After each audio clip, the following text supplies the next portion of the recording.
Hello and welcome back to 100 Essential Movies You Gotta Check Out. This week we're going over an autobiographical film that has definitely piqued my interest. Let me tell you a little bit more about the 1967 American biographical crime film Bonnie and Clyde.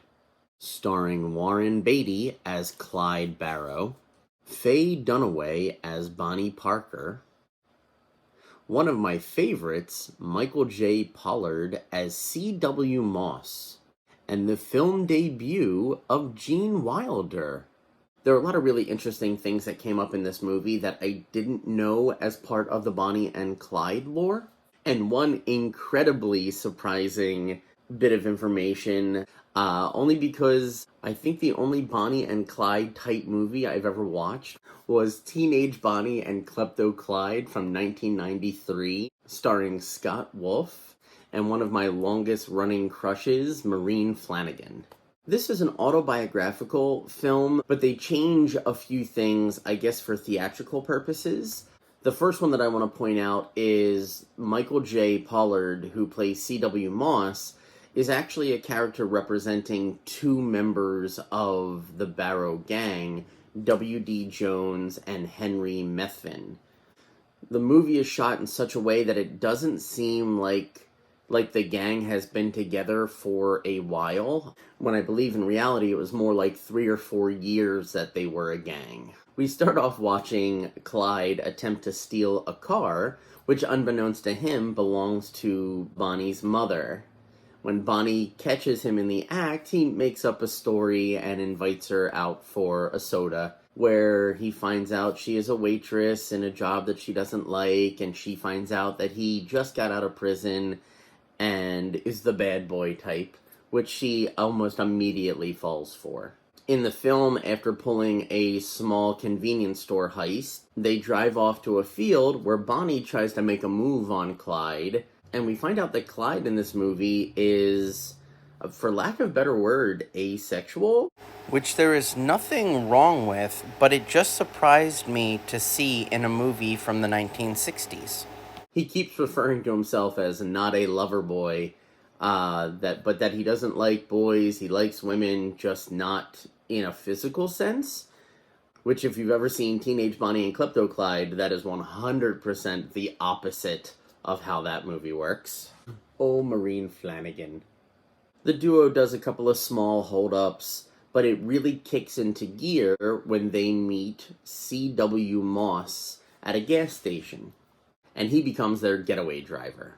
Now, I know that this strays away from the real-life story of Bonnie and Clyde, being that C.W. is representative of 2 other actual gang members, but in the movie, this is a really pivotal point, because it's C.W.'s poor execution of a getaway that leads Clyde to kill a bank manager, which then puts them on the most wanted list and really kind of changes the path of what they were going for. The trio then teams up with Clyde's brother Buck and his wife Blanche, and now they are the Barrow Gang, with their main goal still being bank robberies and trying to avoid killing anybody, although that proves to be pretty difficult when you have the law chasing you down. After interaction with police, a few officers end up dead, which really makes the Barrow Gang public enemy number 1. During their getaway, they run into some car issues and have to steal another vehicle, and that is where we are treated to the scene where they kidnap Eugene Grizzard and Velma Davis. This is such a great scene with Gene Wilder, and for this being his film debut, you absolutely see that Gene Wilder sense of timing and delivery in his lines that make him a comic genius in the films that he is in. Even if you're not a Bonnie and Clyde fan, I would suggest watching this movie for this scene alone. Gene Wilder is perfect in it. I don't want to get into too many details about the ending because, as I'm sure you know, it does not end well for our main characters. The one thing that I will point out or acknowledge is that it ends very abruptly. On account of we are watching this entire film not through the eyes of, but maybe side by side with Bonnie and Clyde. We start off watching them meet up together, and every step of the way, we are with them, including some really awkward, intimate scenes, which I don't know how to word how I feel about them.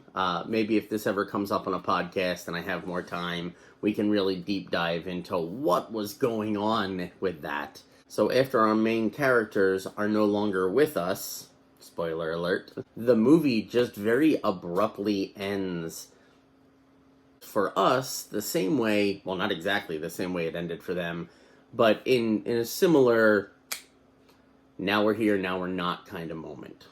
I'm definitely glad I checked this out, and it has made me want to look into more of the Bonnie and Clyde story to see what I was missing and what the movie got right and didn't get right.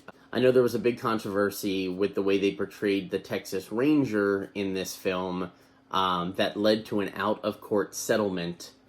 So I'm curious how many other things were put in just for the movie. But now the time has come to scratch off Bonnie and Clyde from our poster. And the scratching off of Bonnie and Clyde.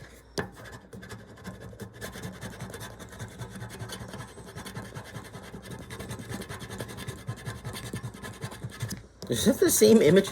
They kind of slacked off on this and on the birds last week, too. On the other poster. I apologize for the uneventful reveal of Bonnie and Clyde, but there it is. So that is the scratching off of Bonnie and Clyde. Next week we're going over The Graduate, starring Dustin Hoffman, which I have seen before, but only once and like 3 or 4 years ago, so I'm curious to check it out again. I want to take this moment to thank everybody for checking out this review.